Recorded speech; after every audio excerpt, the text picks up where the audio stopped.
కృష్ణా జలాల రాకతో చిత్తూరు జిల్లా రైతులు హర్షాతిరేకాలు వ్యక్తం చేస్తున్నారు. ఎన్నో ఏళ్ల కల ఫలించిందంటూ సంబరాలు చేసుకుంటున్నారు. కృష్ణమ్మ ప్రవేశంతో బీడు భూములు సస్యశ్యామలం అవుతాయంటూ పరవశిస్తున్నారు.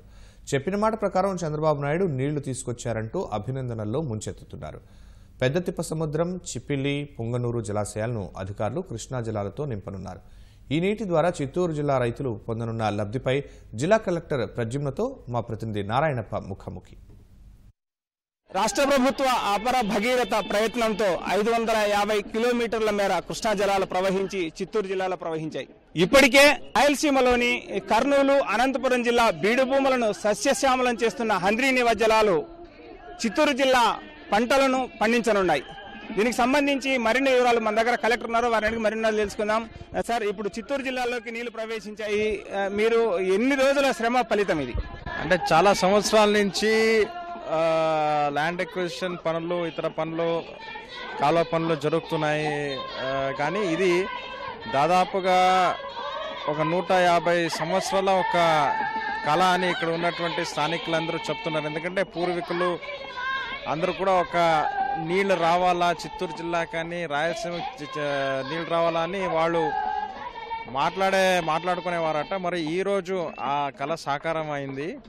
గత 2-3 సంవత్సరాల నుంచి ఈ ల్యాండ్ ఎక్విజిషన్ పనులు కానీ, అదేవిధంగా కాలువలు తవ్వటము, ముఖ్యంగా పలంనేరు, కుప్పము, మదనపల్లి నియోజకవర్గంలో కాలువ తీవటం అన్నీ కూడా చాలా వేగంగా జరిగినాయి. మన జిల్లా వరకు అయితే గత సంవత్సరమే కాలువ పనులన్నీ కూడా పూర్తి చేసి నీళ్ళ కోసము వెయిట్ చేస్తున్నాము. మరి కర్నూలు, అనంతపూర్ దాటి ఈరోజు అంటే 21 తేదీ పొద్దున 5 గంటలకి మరి కృష్ణమ్మ తల్లి చిత్తూరు జిల్లా ప్రవేశించింది. చాలా సంతోషంగా ఉంది, సంతృప్తికరంగా ఉంది, ఆనందంగా ఉంది. అంటే మనకు ఈ చిత్తూరు జిల్లా పరిధిలో వచ్చేసరికి ఏ నియోజకవర్గాల్లో మనం సాగునీరు అందించేందుకు అవకాశం ఉంది? ఇప్పుడు మీరు చూస్తే తంబలపల్లి, మదనపల్లి, పుంగునూరు, పలంనేరు, చిత్తూరు, కుప్పము, పీలేరు, చంద్రగిరి అంటే సుమారు 7-8 పూతలపట్టు కూడా నియోజకవర్గాల్ని ఎఫెక్ట్ చేసి జిల్లాలో 66 మండలాలు ఉంటే 38 మండలాలు దీనివల్ల ఈ నీళ్ళ వల్ల ఎఫెక్ట్ అవుతుంది.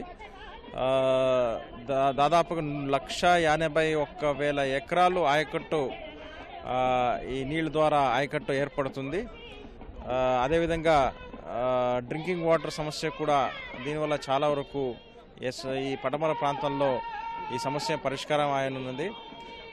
అంటే ఇప్పటికీ మీరు చూస్తూ ఉంటే అనంతపూర్ జిల్లా వ్యవసాయ మరియు పండ్ల తోటల ఒక ఉత్పత్తిలో ప్రథమ స్థానంలో ఉంది. అగ్రికల్చర్, హార్టికల్చర్ రెండు కలిపితే ప్రథమ స్థానం ఎక్కువ ఆదాయం వస్తున్నటువంటి జిల్లా అనంతపూర్ జిల్లా. రెండో జిల్లా చిత్తూరు జిల్లా.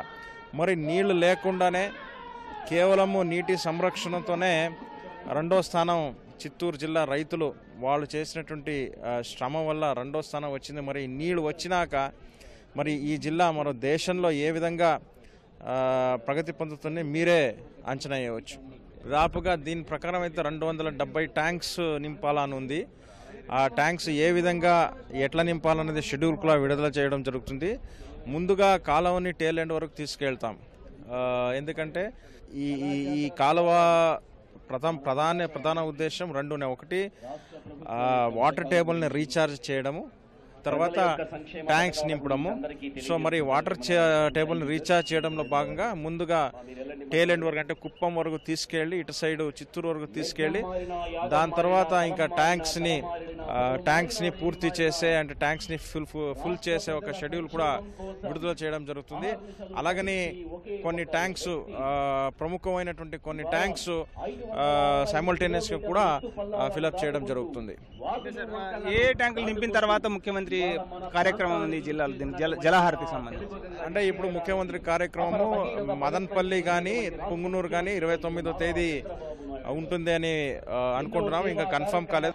దాదాపుగా 550 కిలోమీటర్లు అంటే కర్నూలు జిల్లాలోని శ్రీశైలం జలాశయం వెనుక ప్రాంతం నుంచి నీటిని తరలించడం ద్వారా అటు కర్నూలు అనంతపురం జిల్లాల్లో ప్రవహించి చిత్తూరు జిల్లాలోకి కృష్ణా జలాలు చేరుకున్నాయి. చిత్తూరు జిల్లాలోని ప్రధానంగా అనంతపురం జిల్లా సరిహద్దులో ఉన్న పెద్దతిప్ప సముద్రం చెరువు, అదేవిధంగా మదనపల్లి వద్ద ఉన్న చిప్పిలి జలాశయము, ఆ తర్వాత పొంగనూరు సమీపంలో ఉన్న జలాశయాలను నింపడం ద్వారా ఈ ప్రాంతాన్ని సస్యశ్యామలం చేసేందుకు సాగునీటి శాఖ అధికారులు తగిన ఏర్పాటు చేశారు. కెమెరామెన్ సుధాకర్తో వి నారాయణప్ప, ఈటీవీ న్యూస్, చిత్తూరు జిల్లా.